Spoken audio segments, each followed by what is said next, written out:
Premier ministre.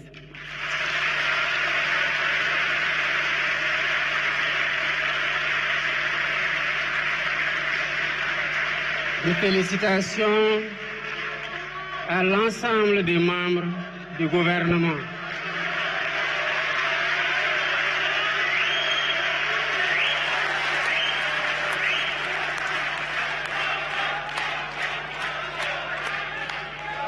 Mais des félicitations aussi à tous les collaborateurs de l'équipe gouvernementale et du président de la République qui ont contribué à l'élaboration de ce plan de redressement dont vous avez chacune et chacun l'opportunité d'en apprécier la pertinence et le réalisme. Voilà bientôt un peu plus de 15 mois que vous nous avez fait confiance. À notre arrivée, nous avons fait la situation de référence à travers un diagnostic honnête.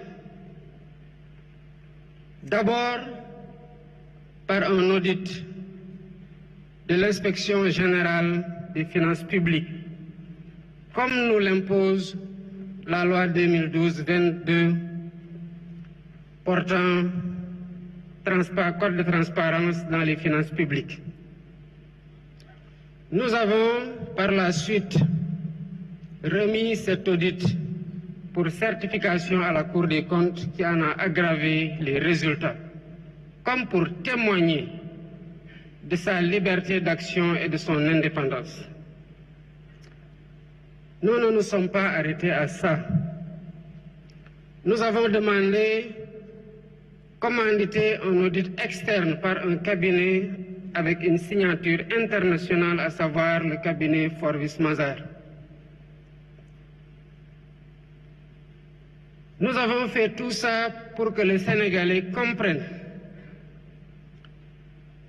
comme nous aussi nous l'avions compris, l'envergure et la gravité de l'héritage qu'il faut balancer avec l'espoir qui a accompagné notre élection. Mais la finalité n'a jamais été de vous dire voilà où en était le pays. Parce que justement, c'est parce que ça ne marchait pas que vous avez décidé de changer d'équipe.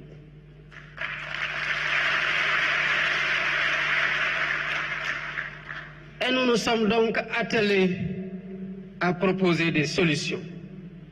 Cela a conduit en un temps record à la présentation de la vision Sénégal 2050, l'agenda national de transformation. Cela a conduit à la confection du master plan, à la sélection d'un portefeuille de 80 projets catalytiques.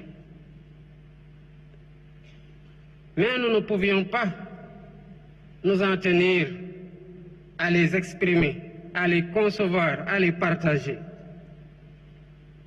La cadence des réformes a été très bonne et cela rend compte de l'efficacité de l'action gouvernementale et de l'efficience dans la conduite de cette action par le Premier ministre.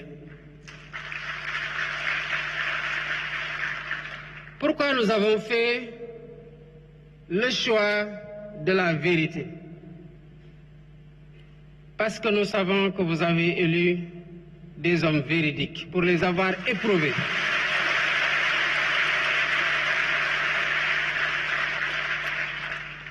Des hommes d'honneur qui n'entendent pas changer au contact du pouvoir.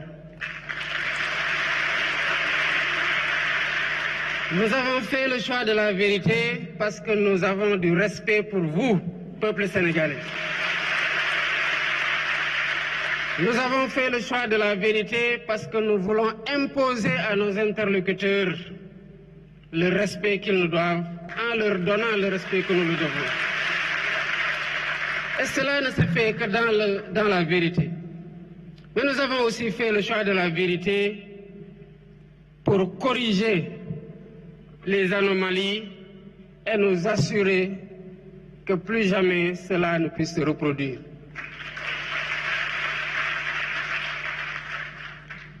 Toutes les fois que nous avons discuté avec les partenaires techniques et financiers, ils nous ont posé la même question légitime, certainement que beaucoup d'entre vous se posent.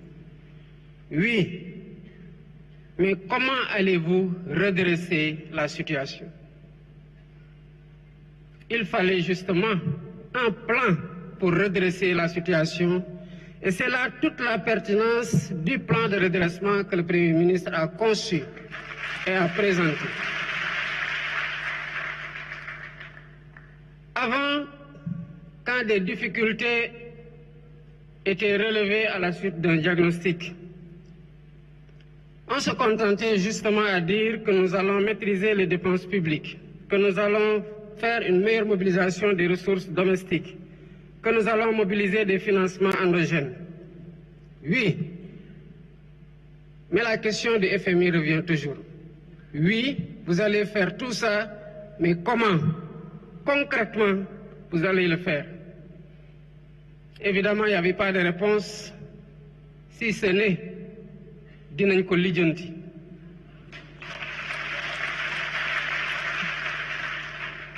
Lijjanti boobu moo waral la dette cachée. Parce que quand on est sûr de ce qu'on doit faire, de ce qu'on veut faire pour apporter des solutions suite à un diagnostic, on doit pouvoir partager clairement les solutions qui sont envisagées. C'est cela aussi faire œuvre de transparence. Et c'est là la différence avec le plan de redressement que le Premier ministre vient de vous présenter. Toute l'ingéniosité du plan réside dans le chiffrage ligne par ligne de ce qui va être fait et qui constitue en agrégé le montant de 5 677 milliards en hypothèse basse et décliné annuellement dans les rythmes de mobilisation. C'est cela que le FMI attendait comme réponse. C'est cela que le peuple sénégalais attendait comme réponse. Et c'est cela que nous vous donnons aujourd'hui comme réponse.